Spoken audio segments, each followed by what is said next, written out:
चुड़ैल से हुआ समाना। परेशान होके वो इधर उधर घूमता रहा।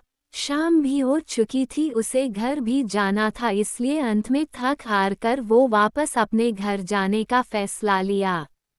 वह शहर से थोड़ा आगे निकला ही था कि तेजी से आती हुई कार से उसका एक्सीडेंट हो गया। एक्सीडेंट में राहुल को ज्यादा चोट तो नहीं लगी, बस उसके पैर में थोड़ी चोट लग गई थी, जिससे वहां से खून बह रहा था। रास्ता सुनसान होने के कारण कार वाला वहां से भाग गया। अब राहुल अकेला ही था। उसने अपनी बाइक उठाई और घर की तरफ चल दिया। थोड़ी दूर जाते ही राहुल को एक अस्पताल दिखाई दिया। राहुल ने तुरंत अपनी बाइक रोकी और सोचा, पहले मैं अपने पैर में पट्टी बंधवा लेता हूँ ताकि खून निकलना बंद हो जाए, फिर घर जाऊंगी। फिर राहुल उस अस्पताल के अंदर चला गया। अस्पताल के अंदर का नज़ारा बहुत ही ज्यादा डरावना था। वहाँ राहुल को एक इंसान तक दिखाई नहीं दे रहा था। राहुल ने जोर से आवाज लगाई, कोई है यहाँ, मुझे अपना इलाज करवाना है। तभी अंदर से एक औरत की आवाज आई, आप थोड़ा देर वहीं बैठे, मैं अभी आ रही हूँ। लड़की की आवाज सुन के राहुल थोड़ा शांत हुआ और वहीं पास के टेबल पे बैठ गया। राहुल के बैठते ही वहाँ की लाइट बंद चालू होने लगी और किसी औरत के डरवाने तरीके से हंसने की आवाज आई। राहुल थोड़ा घबराया पर खुद को समझाते हुए बोला, ये शायद मैडम की आवाज होगी।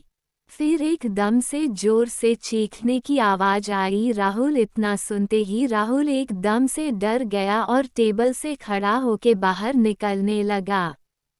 तभी वो मैडम राहुल के पास गई और उससे बोली, हाँ बताइए, आपको क्या इलाज करवाना है। मैडम को देख के राहुल के अंदर हिम्मत आई और उसने कहा, मैडम मेरा एक्सीडेंट हो गया था, मेरे पैरों से खून निकल रहा है, आप इसका इलाज कर दो। मैडम ने राहुल के घाव देखे और उसे अंदर ले गई।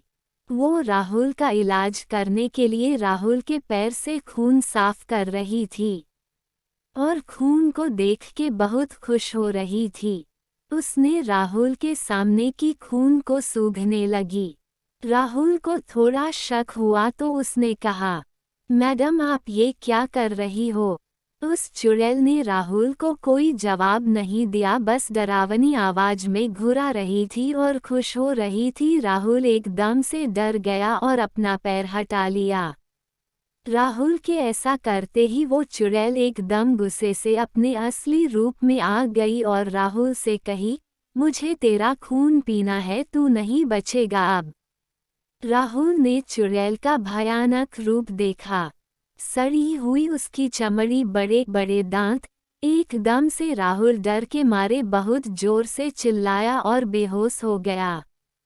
कुछ देर में जब वो होश में आया तो उसने देखा उसके पास दो लोग खड़े थे और उस पे पानी के छींटे मार रहे थे। राहुल ने उन लोगों से पूछा, आप लोग कौन हैं? और मैं तो हॉस्पिटल में था। उन लोगों ने राहुल से कहा, भाई तू पागल वागल है क्या? कौन सा हॉस्पिटल, यहाँ दूर दूर तक कोई भी हॉस्पिटल नहीं है।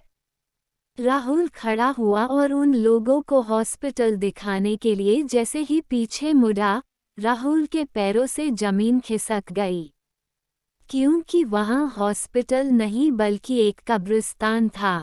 इतना देखते ही राहुल को याद आ गया कि उसे चुड़ैल मारने ही वाली थी। तो राहुल डर के मारे जोर जोर से चिल्लाने लगा, मुझे बचा लो, मुझे बचा लो। राहुल के साथ जो लोग थे वो समझ गए थे कि राहुल काफी डर चुका है। फिर उन लोगों ने राहुल को उसके घर तक पहुंचा दिया। उसके बाद से राहुल कभी भी उस रास्ते से अकेले नहीं गया और उस घटना को याद करके आज भी वो बहुत ज्यादा डर जाता है।